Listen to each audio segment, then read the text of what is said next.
Hello everybody, कैसे हैं आप लोग। मिशन कंपटीशन में आप लोगों का बहुत बहुत स्वागत। और आज का वीडियो शुरू करें उससे पहले चंद पंक्तियां आप लोगों को समर्पित। आप ठहर जाएंगे तो चलेगा, आपकी सोच नहीं ठहरनी चाहिए, क्योंकि सोच ठहर गई तो जिंदगी बिना किसी सोच के गुजर जाएगी। तो इन पंक्तियों के ऊपर बहुत गौर करना और अपने जीवन में उतारने की कोशिश करना। इन्हीं पंक्तियों के साथ में मेरा आज का जो वीडियो बेस्ड है वो है पार्ट 6। इसके पहले मैंने 5 वीडियो और बना दिए हैं जिसके अंदर हम लोगों ने डिस्कशन किया था प्रतियोगी परीक्षाओं में बार बार पूछे गए अति महत्वपूर्ण प्रश्नों का प्रश्न बैंक यहाँ पर डिस्कस कर रहा हूँ मैं। पार्ट 6 है, इससे पहले 5 पार्ट और बना चुके हैं। बहुत महत्वपूर्ण प्रश्न है, सीधे सीधे प्रश्न आपके एग्जाम में पूछे जाते हैं। मध्य प्रदेश के कोरबा किस खनिज के लिए जाना जाता है? मध्य प्रदेश में जो कोरबा है, कोरबा वो किस खनिज के लिए जाना जाता है? तो कोरबा जो है वो फेमस है एल्यूमिनियम उद्योग के लिए। कोरबा, मध्य प्रदेश का जो कोरबा है वो फेमस है किसके लिए? एल्यूमिनियम उद्योग के लिए। भारत के किस राज्य का समुद्री तट सबसे अधिक लंबा है?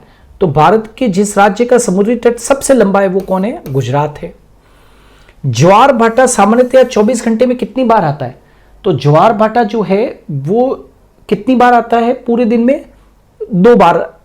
ज्वार भाटा सामान्यतः 24 घंटे में कितनी बार आएगा?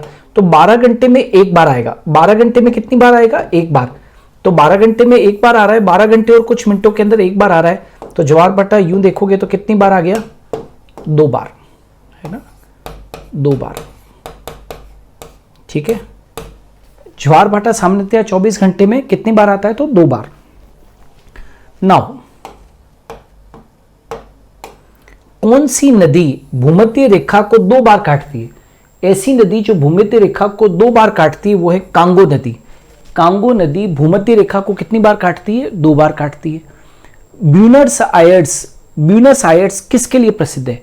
तो ब्यूनर्स आयर्स जो है वो मांस और दूध उत्पादों के लिए, डेयरी उत्पादों के लिए बहुत फेमस है, राइट। ब्यूनर्स आयर्स किसके लिए प्रसिद्ध है? तो डेयरी पदार्थ और मांस के लिए। जलयान निर्माण में प्रथम स्थान, जलयान निर्माण में प्रथम स्थान रखने वाला एशियाई देश कौन सा है? जलयान निर्माण में प्रथम स्थान रखने वाला जो है वो एशियाई देश कौन सा है? जापान। और इसके साथ साथ दक्षिण कोरिया भी है ना, वो भी कदम ताल चलाकर इसके साथ साथ चल रहा है, ठीक है ना। जलयान निर्माण में प्रथम स्थान रखने वाला एशियाई देश कौन सा है? वैसे तो जापान है, लेकिन दक्षिण कोरिया भी अब उसके नेक टू नेक उसको फाइट दे रहा है। किस पर्वतीय दर्रे से होकर, बहुत इंपॉर्टेंट, कई बार प्रश्न पूछा गया है, किस पर्वतीय दर्रे से होकर भारतीय तीर्थ यात्री मानसरोवर झील और पवित्र कैलाश पर्वत घाटी के दर्शन हेतु जाते हैं? तो याद रखना वो लिपुलेख दर्रा है। कौन सा है भाई? लिपुलेख दर्रा। इसी दर्रे से होकर भारतीय तीर्थयात्री मानसरोवर झील तथा कैलाश पर्वत घाटी के दर्शन के लिए जाते हैं। थार मरुस्थल में सबसे बड़ी खारे पानी की झील कौन सी है? थार मरुस्थल में सबसे बड़ी खारे पानी की झील सांभर झील है। हमारी आकाश गंगा की आकृति किस प्रकार की है? हमारी जो आकाश गंगा है उसकी आकृति कैसी है? तो स्पाइरल है, सर्पिलाकार है। स्पाइरल बोले तो सर्पिलाकार। भारत में ताजे जल की सबसे बड़ी झील कौन सी है? तो भारत में ताजे पानी की सबसे बड़ी झील जो है वो कौन सी है? वुलर झील है। Are you getting? भारत में ताजे पानी की सबसे बड़ी झील कौन सी है? वुलर झील है। कौन सा अम्ल वर्षा के लिए प्रमुख रूप से उत्तरदायी है? कौन सा अम्ल वर्षा के लिए, कौन सा अम्ल वर्षा के लिए, कौन सा अम्ल वर्षा के लिए प्रमुख रूप से उत्तरदायी? मतलब ऐसी कौन सी चीज है जो अम्ल वर्षा, अम्ल वर्षा का मतलब होता है एसिड रेन। अम्ल वर्षा के लिए कौन सी चीज, कौन सी चीज ऐसी है जो अम्ल वर्षा के लिए प्रमुख उत्तरदायी है? तो कारखानों से निकलने वाला धुआं। कारखानों से निकलने वाला धुआं, ये कारखानों से निकलने वाला धुआं, मथुरा रिफाइनरी से निकलने वाला जो धुआं है वो ताजमहल तक को भी खराब कर रहा है ना, क्योंकि वहां पर उसके कारण अम्ल वर्षा होती है जो कि उसको खराब कर सकता है। महासागर में ऊंची जल तरंगे किसके कारण उत्पन्न होती है? महासागर में ऊंची जल तरंगे किससे उत्पन्न होती है? तो चंद्रमा से उत्पन्न होती है। महासागर में जो ऊंची जल तरंगे होती है वो किसके कारण उत्पन्न होती है? दैट इज चंद्रमा से। शुष्क भूमि के लिए, शुष्क भूमि मतलब ड्राई सॉइल के लिए सर्वाधिक उचित फसल कौन सी है? तो शुष्क भूमि के लिए सर्वाधिक उचित जो फसल है वो है मूंगफली। भारत की जनसंख्या वृद्धि के इतिहास में कौन सा वर्ष महाविभाजन का वर्ष कहलाता है? भारत की जनसंख्या वृद्धि में इतिहास में कौन सा वर्ष महाविभाजन का वर्ष कहलाता है? तो वो था महाविभाजन का वर्ष 1921। भारत में सबसे अधिक कॉफी उत्पन्न करने वाला राज्य कौन सा है? वैसे तो सभी दक्षिण राज्य जो हैं वो कॉफी का उत्पादन करते हैं, लेकिन कर्नाटक जो है वो सबसे ज़्यादा कॉफ़ी का उत्पादन करता है। कर्नाटक लगभग 53% कॉफ़ी। भारत में सर्वाधिक कॉफ़ी उत्पन्न करने वाला जो राज्य है वो कौन सा है? कर्नाटक है। भारत का कौन सा राज्य सर्वाधिक अभ्रक उत्पादन करता है? माइका। अभ्रक उत्पादन कौन सा करता है? तो अभ्रक उत्पादन में देश का जो अग्रणी राज्य है वो कौन है? आंध्र प्रदेश है। और यदि पूछे कि सबसे बढ़िया माइका, वो जो लाल माइका जो है, लाल अभ्रक, वो कहाँ उत्पन्न होता है? तो आप कहोगे बिहार। लेकिन सर्वाधिक अभ्रक उत्पादन की बात करें तो आंध्र प्रदेश। अंडमान निकोबार द्वीप समूह में द्वीपों की संख्या कितनी है? अंडमान निकोबार द्वीप समूह में द्वीपों की संख्या कितनी है? तो 572 है। अंडमान निकोबार द्वीप समूह में द्वीपों की संख्या कितनी है? तो 572। संख्या की दृष्टि से झारखंड की सबसे बड़ी जनजाति कौन सी है? जनसंख्या की दृष्टि से झारखंड की सबसे बड़ी जनजाति कौन सी है? तो संथाल। याद रखोगे कौन सी भाई? संथाल। नर्मदा नदी का उद्गम स्थल क्या है? तो नर्मदा नदी का उद्गम स्थल अमरकंटक है। नर्मदा नदी का इंपॉर्टेंट प्रश्न पूछा गया था। नर्मदा नदी का उद्गम स्थल अमरकंटक है। भारत की तट रेखा की कुल लंबाई कितनी है? भारत की तट रेखा की कुल लंबाई 7516 किलोमीटर है। 7516 किलोमीटर भारत की तट रेखा की कुल लंबाई 7516 किलोमीटर है। ठीक है।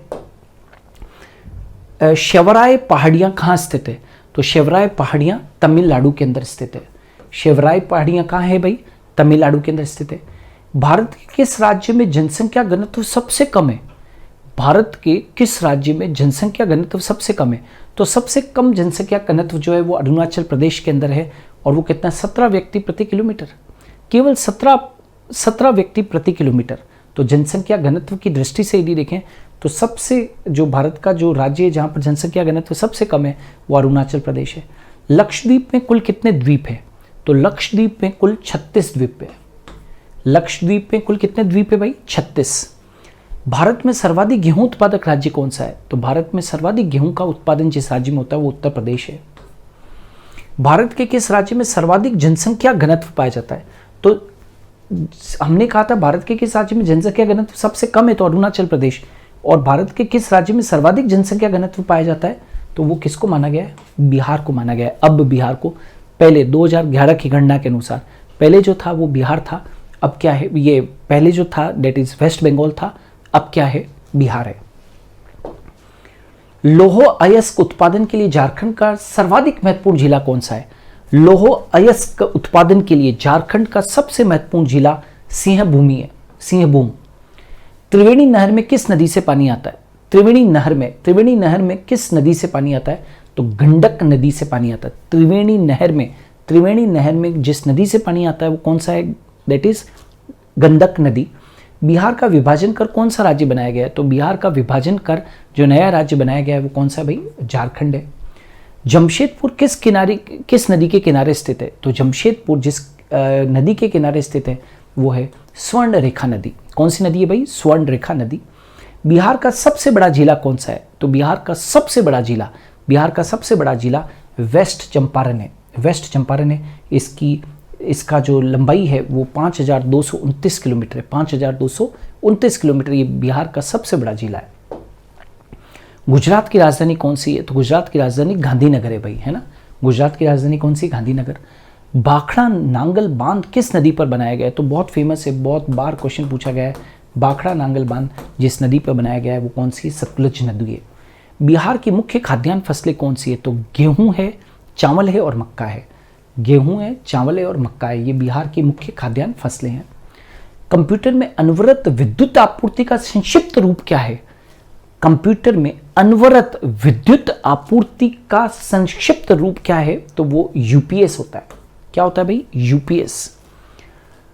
कंप्यूटर से अधिकांश प्रोसेसिंग किसके द्वारा होती है? तो कंप्यूटर से अधिकांश प्रोसेसिंग जो होती है वो किसके द्वारा होती है भाई? सीपीयू के द्वारा होती है। किस मेमोरी में रखा डाटा बिजली जाते ही समाप्त हो जाता है? तो आपको मालूम होना चाहिए कि रैम का जो डाटा होता है वो बिजली जाते ही क्या हो जाता है? समाप्त हो जाता है। रैम। डाटा प्रोसेसिंग का अर्थ क्या है? डाटा प्रोसेसिंग क्या है? वाणिज्यिक उपयोग के लिए जानकारी तैयार करना। डाटा प्रोसेसिंग का मतलब होता है वाणिज्यिक उपयोग के लिए, इन कॉमर्शियल यूज़ के लिए क्या करना? जानकारी तैयार करना ही डाटा प्रोसेसिंग है। विश्व का प्रथम कंप्यूटर नेटवर्क किसको मानते हैं? तो आरपेनेट को मानते हैं। ARPANET है ना, आरपेनेट को मानते हैं। विश्व का प्रथम कंप्यूटर नेटवर्क जो था वो आरपेनेट था। बहुत इंपॉर्टेंट है, याद रखना, भूलना नहीं। विश्व का प्रथम कंप्यूटर नेटवर्क आरपेनेट था। यदि आपका कंप्यूटर खुद को रिबूट करता रहता है तो इसका क्या मतलब है? तो इसका मतलब ये है कि खुद ही रिबूट हो रहा है, तो इसका मतलब है उसमें वायरस है। ईडीपी क्या है? ईडीपी को कहते हैं electronic data processing. Electronic data processing के नाम से जानते हैं, electronic data processing. Micro processor किस पीढ़ी के कंप्यूटर है? तो माइक्रो प्रोसेसर जो है वो चतुर्थ पीढ़ी का कंप्यूटर है, 4th जनरेशन कंप्यूटर है। कीबोर्ड की फंक्शन की संख्या कितनी? कीबोर्ड में फंक्शन की कितने होते हैं? तो आप कीबोर्ड के ऊपर ही ऊपर देखोगे तो 12 की लगी हुई होती है, सबसे ऊपर की तरफ 12 की लगी हुई होती है। तो फंक्शन की कितनी होती है? 12। कंप्यूटर से पढ़े जाने वाले अलग अलग लंबाई चौड़ाई की लाइनों वाले कोड को क्या कहते हैं? कंप्यूटर से पढ़े जाने वाले अलग अलग लंबाई चौड़ाई के लाइनों वाले कोड को क्या कहते हैं? तो आपने सुना होगा बार कोड, है ना, देखा है ना, बड़े बड़े बिग बाजार वगैरह और बड़े बड़े मॉल्स में बार कोड से स्कैन किया जाता है। पर्वतीय क्षेत्रों में सड़कों की अवरुद्ध होने का प्राकृतिक कारण किसको माना गया है?